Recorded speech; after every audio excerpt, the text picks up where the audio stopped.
GST कानून के तहत पंजीकरण एक सरल ऑनलाइन प्रक्रिया है। इस वीडियो में हम इसके उद्देश्य, लाभ, पंजीकरण की प्रक्रिया और अन्य मुख्य जानकारियों पर एक नजर डालेंगे।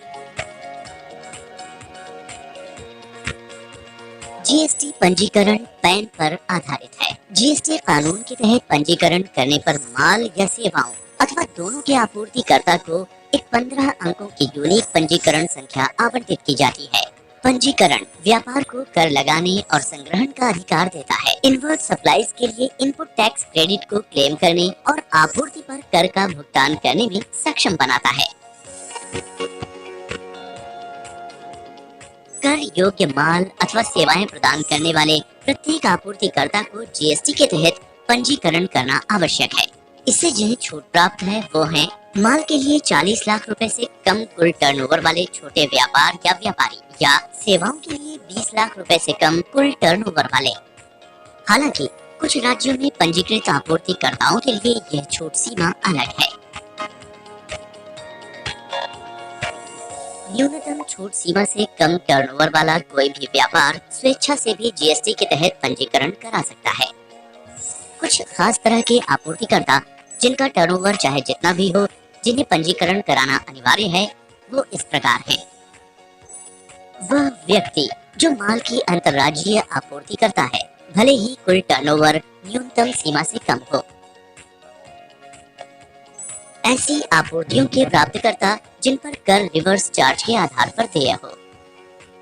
ऐसे व्यक्ति जिन्हें जीएसटी एक्ट के सेक्शन 9 के सब सेक्शन 5 के तहत कर का भुगतान करना आवश्यक है, जैसे रेडियो टैक्सी द्वारा यात्री परिवहन सेवा आदि।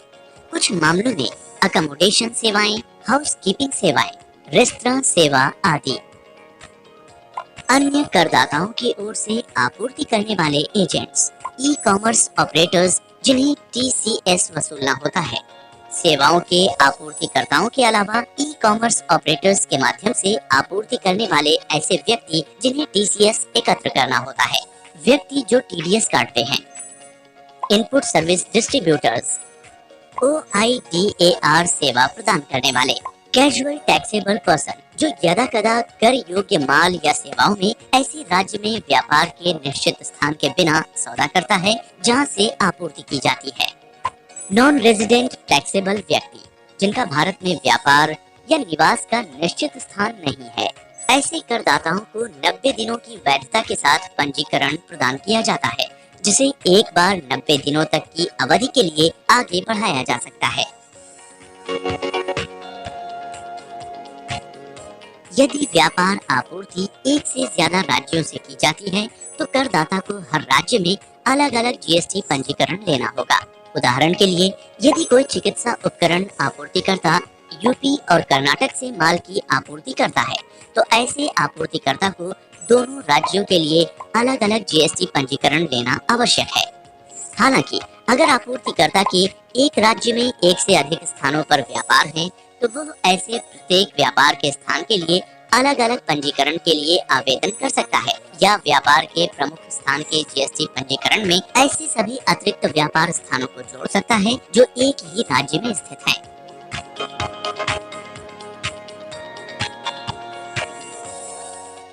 जीएसटी कानून के तहत पंजीकरण के लिए उत्तरदायी किसी भी व्यक्ति को इस तरह के पंजीकरण के लिए उत्तरदायी होने की तारीख से 30 दिनों के भीतर आवेदन करना आवश्यक है।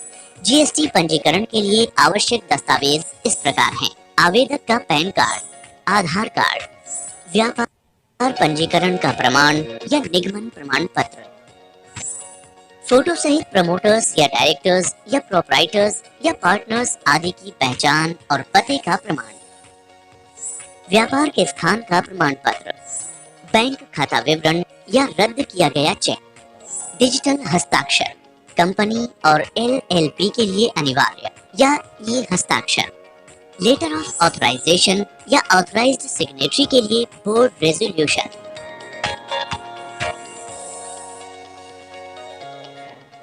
जीएसटी के तहत पंजीकरण करने के इच्छुक व्यक्ति जीएसटी पोर्टल www.gst.gov.in पर जाएं और पहले सर्विसेज पर और फिर रजिस्ट्रेशन पर क्लिक करें।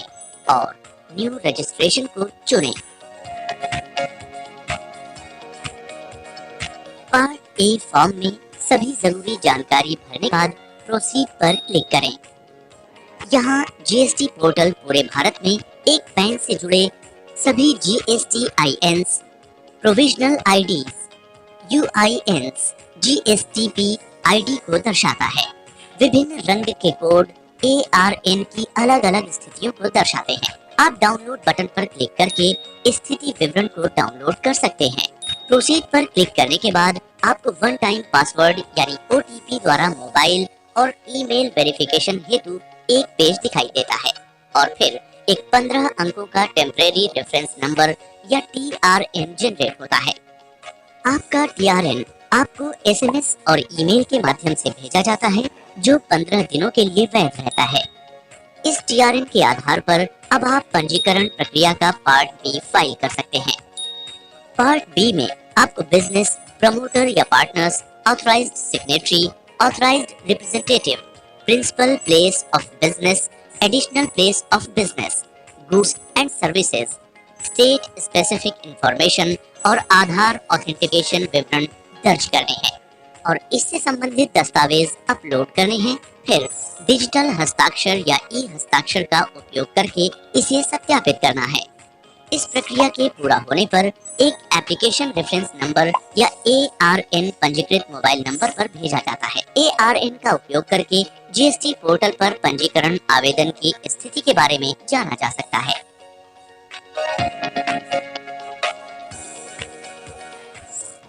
यदि आवेदन और साथ के दस्तावेज उपयुक्त पाए जाते हैं तो उचित अधिकारी को 7 दिनों के भीतर पंजीकरण की स्वीकृति देनी होती है और GST पंजीकरण प्रमाण पत्र जनरेट करना होता है। यदि आवेदन में कमी पाई जाती है या किसी स्पष्टीकरण की जरूरत होती है तो 7 कार्य दिवसों के अंदर आवेदक को फॉर्म GST REG 03 में नोटिस जारी किया जाता है। इसके बाद फॉर्म GST REG 04 में नोटिस जारी होने के 7 कार्य दिवसों के अंदर आवेदक को त्रुटिपूर्ण दस्तावेज या स्पष्टीकरण प्रस्तुत करना होता है। उचित अधिकारी इस तरह के स्पष्टीकरण या सूचना या दस्तावेजों की प्राप्ति की तारीख से 7 कार्य दिवसों के भीतर उस उत्तर पर आगे की कार्रवाई करेगा। अगर उत्तर संतोषजनक पाया जाता है तो वो GST पंजीकरण की स्वीकृति देगा और GST पंजीकरण प्रमाण पत्र तैयार हो जाएगा। अन्यथा GST REG 05 के माध्यम से कारण बताकर पंजीकरण आवेदन को निरस्त कर सकता है। यदि उचित अधिकारी 7 कार्य दिवसों में कोई कार्रवाई नहीं करता है तो आवेदन को स्वीकृत मान लिया जाता है और GST पंजीकरण प्रमाण पत्र जनरेट हो जाता है।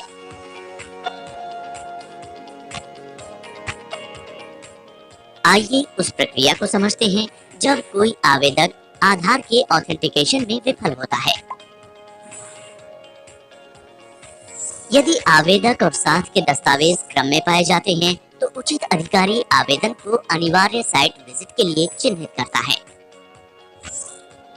जहां आवेदन में कमी पाई जाती है या किसी स्पष्टीकरण की आवश्यकता होती है तो 7 कार्य दिवसों के अंदर आवेदक को फॉर्म GST REG 03 में नोटिस जारी किया जाता है। इसके बाद आवेदक को नोटिस जारी होने के 7 कार्य दिवसों के अंदर फॉर्म GST REG 04 द्वारा त्रुटिपूर्ण दस्तावेज या स्पष्टीकरण प्रस्तुत करना होता है। उचित अधिकारी इस तरह के स्पष्टीकरण या जानकारी या दस्तावेजों की प्राप्ति की तारीख से 7 कार्य दिवसों के अंदर उस उत्तर पर आगे की कार्रवाई करेगा। यदि दी गई सूचना संतोषजनक पाई जाती है तो वो आवेदन को अनिवार्य साइट विजिट के लिए चिन्हित करता है।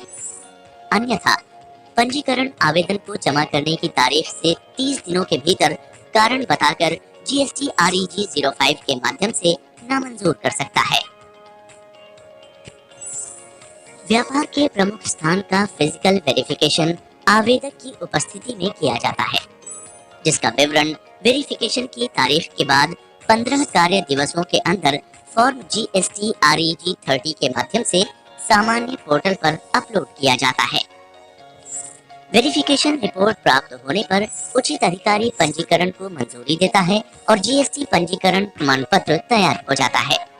अन्यथा GST REG 05 के माध्यम से पंजीकरण आवेदन को कारण बताकर अस्वीकार किया जा सकता है। यदि उचित अधिकारी आवेदन जमा करने की तारीख से 30 दिनों के भीतर कोई कार्रवाई नहीं करता है, तो पंजीकरण के अनुदान के लिए आवेदन को स्वीकृत माना जाएगा और GST रजिस्ट्रेशन सर्टिफिकेट तैयार हो जाएगा। पंजीकरण पूरा होने पर आवेदक को एक GST आइडेंटिफिकेशन नंबर प्रदान किया जाता है, जिसमें पहले 2 अंक राज्य के कोड को दिखाते हैं, अगले 10 अंक व्यक्ति या व्यापार इकाई के पैन को दिखाते हैं। 13वां अंक एक राज्य में उसी पैन धारक की पंजीकृत इकाई की संख्या है। 14वां अंक डिफॉल्ट रूप से अल्फाबेट Z है और अंतिम अंक चेकसम डिजिट है।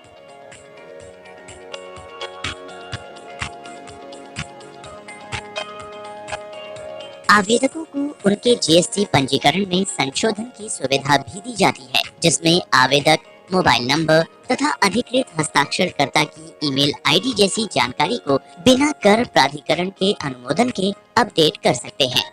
परंतु कुछ मुख्य जानकारियों में बदलाव, जैसे इकाई का कानूनी नाम, उसके व्यापार का प्रमुख स्थान, पार्टनर्स, इन्वेस्टर्स आदि में परिवर्तन के लिए कर प्राधिकरण के अनुमोदन की आवश्यकता होती है। अधिक जानकारी के लिए कृपया www.cbic.gov.in पर जाएं।